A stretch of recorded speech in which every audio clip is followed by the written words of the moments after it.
မင်္ဂလာပါဦးဇင်းကတန်ဖိုးရှိတဲ့မြတ်စွာဘုရားရှင်ကိုရောမြတ်ကြီးရဲ့တရားတော်စကားတော်တွေကိုအစဉ်အတိုင်းလူအများသိစေခြင်းအကျိုးငါ၎င်းဗုဒ္ဓဘာသာဝင်တိုင်းသိစေခြင်းအကျိုးငါ၎င်းရည်ရွယ်ပြီးတော့တင်ပေးနေခြင်းဖြစ်ပါတယ်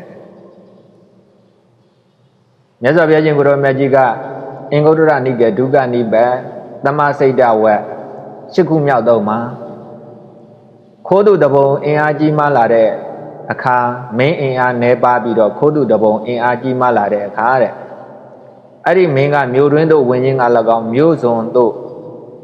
ထွက်ခြင်းက၎င်းတိုင်းစုံပြည်နာဇဏဘုတ်သို့လှည့်လည်ခြင်းက၎င်းမလွယ်ကူဘူးတဲ့ပုံနာတကြောတွေလည်းမြို့တွင်းသို့ဝင်ခြင်းက၎င်းမြို့ပြင်သို့ထွက်ခြင်းက၎င်းအလုပ်ကိစ္စကိုကြည့်ရှုခြင်းက၎င်းမလွယ်ကူဘူးတဲ့ထို့အတူပါပဲယဟန်ရုပ်တွေအင်အားကြီးမားလာပြီးတော့သီလကိုချင့်မြတ်နိုးတဲ့ယဟန်တွေအင်အားနည်းပါလာတဲ့အခါသီလကိုချင့်မြတ်နိုးတဲ့ယဟန်တွေကတန်ခါအလယ်မှာစိတ်ကလေးနေရတယ်ငြိမ်သက်စွာနေရတယ်သီလကိုချင့်မြတ်နိုးတဲ့ယဟန်တွေကတိုင်းစုံပြည်နာ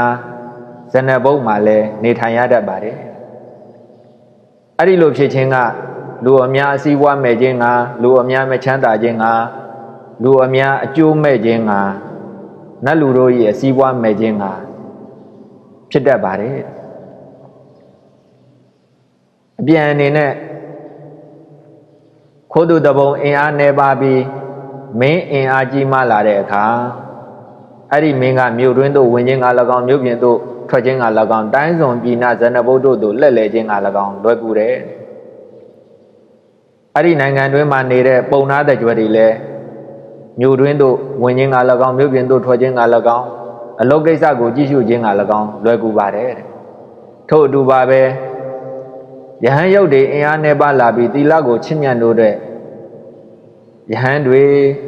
အင်အားကောင်းလာတဲ့အခါ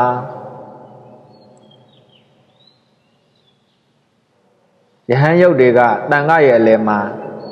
စိတ်နေရတယ်ငြိမ်သက်စွာနေရပါတယ်အဲ့ဒီယဟန်ရုပ်တွေကတိုင်းစုံပြည်နာဇဏဘုတ်၌တော့လဲနေထိုင်ရတတ်တယ်တဲ့အဲ့ဒီလိုဖြစ်ခြင်းကလူအများအစီအပွားဖြစ်ခြင်းကလူအများချမ်းသာခြင်းကလူအများအကျိုးရှိခြင်းကနတ်လူတို့၏အစီအပွားဖြစ်ခြင်းကဖြစ်တယ်လို့ဘုရားရှင်ကိုရောမြတ်ကြီးကမိန့်ထားပါတယ်ရှစ်ခုမြောက်သုံးမှာတော့ဘုရားရှင်ကိုရောမြတ်ကြီးကလူပဲဖြစ်ဖြစ်ယဟန်ပဲဖြစ်ဖြစ်တဲ့အဲ့ဒီလူတွေရဲ့မိစ္ဆာပရိပတ်တိလို့ခေါ်တဲ့မှားသောအကျင့်ကိုငါမချီးမွမ်းဘူးတဲ့။ဘာဖြစ်လို့မချီးမွမ်းရတယ်လဲဆိုရင်အဲ့မှားယွင်းတဲ့မိစ္ဆာပฏิပတ်တိ